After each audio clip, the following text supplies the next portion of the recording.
तेनालीराम की कहानी। अंतिम इच्छा।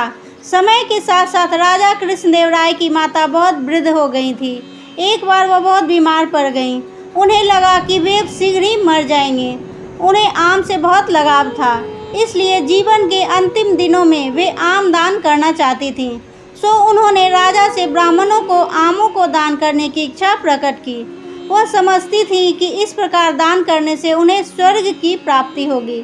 सो कुछ दिनों बाद राजा की माता अपनी अंतिम इच्छा पूर्ति किए बिना ही मृत्यु को प्राप्त हो गई। उनकी मृत्यु के बाद राजा ने सभी विद्वान ब्राह्मणों को बुलाया और अपनी मां की अंतिम अपूर्ण इच्छा के बारे में बताया। कुछ देर तक चुप रहने के बाद ब्राह्मण बोले, यह तो बहुत ही बुरा हुआ महाराज। अंतिम इच्छा के पूरा न होने की दशा में तो उन्हें मुक्ति ही नहीं मिल सकती। वे प्रेत योनि में भटकती रहेंगी। महाराज, आपको उनकी माता की शांति का उपाय करना चाहिए। तब महाराज ने उनसे अपनी माता की अंतिम इच्छा की पूर्ति का उपाय पूछा। ब्राह्मण बोले, उनकी आत्मा की शांति के लिए आपको उनकी पुण्यतिथि पर सोने के आमों का दान करना पड़ेगा। अतः राजा ने माँ की पुण्यतिथि पर कुछ ब्राह्मणों को भोजन के लिए बुलाया और प्रत्येक को सोने से बने आम दान किए। जब तेनालीराम को यह बात पता चला तो वह तुरंत समझ गया कि ब्राह्मण लोग राजा की सरलता तथा भोलेपन का लाभ उठा रहे हैं। सो उसने उन ब्राह्मणों को पाठ पढ़ाने की योजना बनाई। अगले दिन तेनालीराम ने ब्राह्मणों को निमंत्रण पत्र भेजा। उनमें लिखा था कि तेनालीराम भी अपनी माता की पुण्यतिथि पर दान करना चाहता है, क्योंकि वह भी अपनी एक अधूरी इच्छा लेकर मरी थी।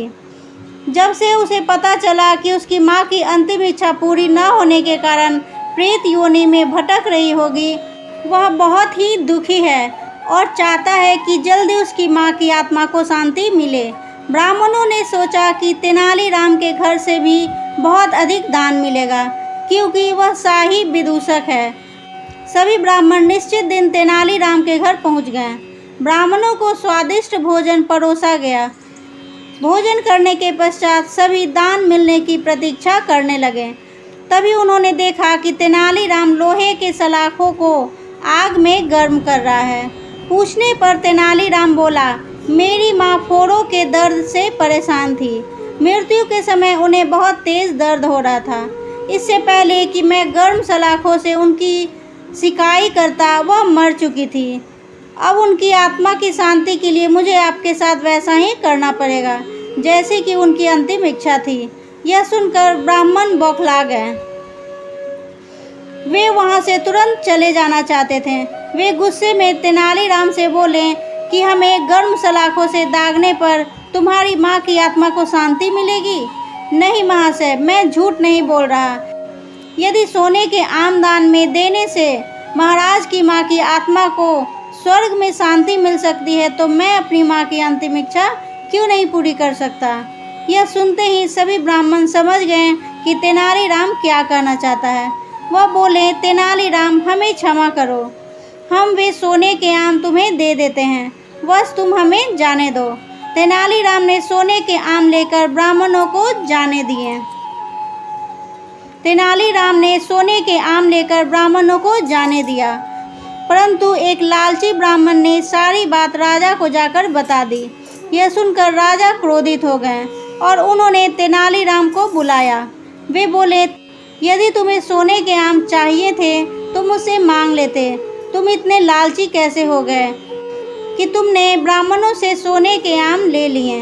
महाराज, मैं लालची नहीं हूँ, अपितु मैं तो उनकी लालच की प्रवृत्ति को रोक रहा था। यदि वे आपकी माँ की पुण्यतिथि पर सोने के आम ग्रहण कर सकते हैं, तो मेरी माँ की पुण्यतिथि पर लोहे की गर्म सलाखें क्यों नहीं झेल सकते हैं। राजा तेनालीराम की बातों का अर्थ समझ गए।